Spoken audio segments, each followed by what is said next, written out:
Toad decides to live in this woman's shoe, so she takes their friendship to the next level. Don't forget to like and subscribe to the Wow Zoom channel and activate the notification bell. Last year, Sita Hood received an unexpected visitor. A toad climbed onto her porch. Sita could have done the natural thing, shoo the animal away, but instead she did the right one and invited it to stay. One night I was in the laundry room and heard a periodic thumping against the glass of the exterior door. The woman told Bored Panda. I opened the door and met a very large toad sitting on the door sill. It did not move, so I quickly closed the door, left the light on, and went out another door, and walked around to the front to see what was making the periodic noise. Turns out the noise was from the toad jumping up against the glass in the door and catching bugs that were coming to the light. The next morning I noticed it was nestled in one of my trail running shoes next to the laundry room door. I decided to let the toad have the shoe. From that point on, Sita would leave the light on in the laundry room every night until bedtime, and the toad would come to enjoy the insect buffet. Sometimes it would just soak in the recovering feral porch cat's water dish. I exchanged the dish for a glass pie plate to give her more room. The sign came about when a friend moved my shoes to sweep the porch. When she saw Jabba, she dumped the animal out into a flower bed. Undeterred the next morning, Jabba was back in one of my shoes, so I put up the sign. Sita said the toad was big, much bigger than any of the other toads she's ever seen in the area, so she named it Jabba the Toad.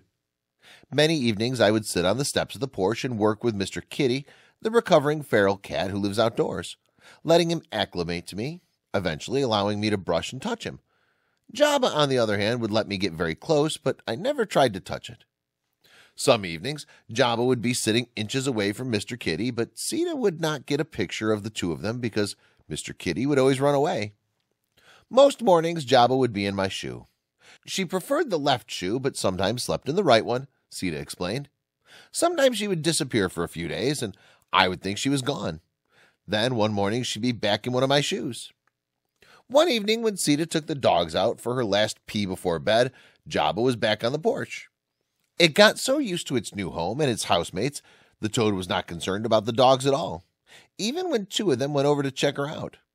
Once in a while at night, I would find Jabba in the backyard by the large earth pond.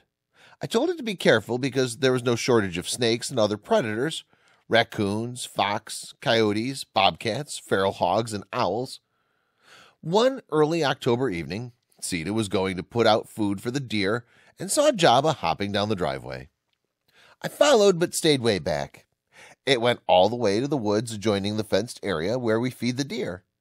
Sita thought she would not see Jabba again, but the toad returned in March. Just like before, Sita found her in her shoe. This past summer progressed in a very similar manner, Sita explained. There was, however, one notable exception. Jabba disappeared in July.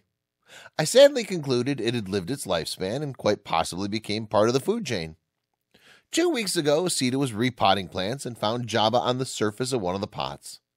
This time it was much darker in color and moved very slowly. I left it alone and put the pot back where it had been, Sita said. The next day, Jabba was gone.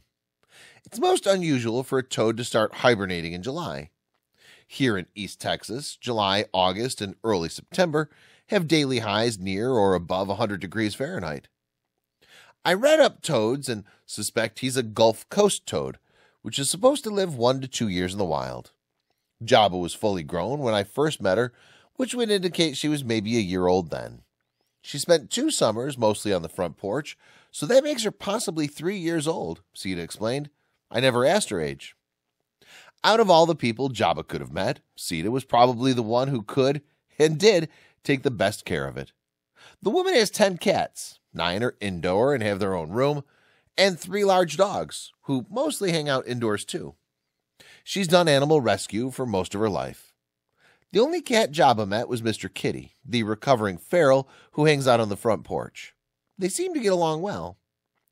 Jabba's met the dogs, and after the first meeting, when 2 of the dogs walked over to check her out, they ignored each other. Thanks for watching my video. Please subscribe to my channel and activate the notification bell to receive all new videos.